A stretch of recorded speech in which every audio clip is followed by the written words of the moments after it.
আমার সকল প্রিয় বন্ধুরা কেমন আছো? আশা করি ভালোই আছো। আমি আজকে তোমাদের সাথে একটা নতুন ভিডিও শেয়ার করছি।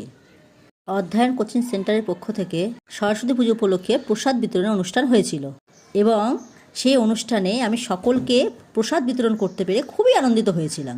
অধ্যয়ন কোচিং সেন্টারের স্যার ও সকল ছাত্রছাত্রীদের উদ্যোগে এই অনুষ্ঠানটি হয়েছিল এবং এই কোচিংয়ের স্যার আমার ভাই। এই প্রসাদ বিতরণী অনুষ্ঠানে আমাকে যুক্ত করে এবং প্রসাদ বিতরণ করার সুযোগ দিয়ে আমাকে খুবই আনন্দ প্রদান করেছে।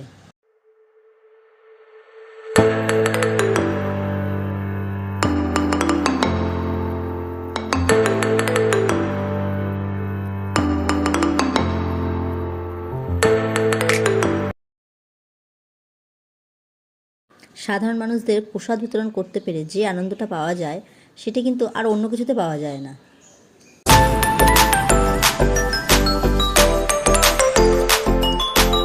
বন্ধুরা, তোমরা যদি কেউ এরকম অনুষ্ঠানে প্রসাদ বিতরণ করে থাকো তাহলে আমাকে সেই অভিজ্ঞতাটা জানিও, আমার সঙ্গে শেয়ার করো। এই অধ্যয়ন কোচিং সেন্টারের সকল স্যার ও ছাত্রছাত্রীদের ব্যবহার এতই ভালো এবং আমাকে এত সম্মান দিয়েছে যে আমি মুগ্ধ হয়ে গেছি। অধ্যয়ন কোচিং সেন্টার সামনের বছর এই অনুষ্ঠানটি যেন আরও বড় ও সুন্দর করে করতে পারে তার জন্য আমার অনেক অনেক অনেক শুভকামনা রইল।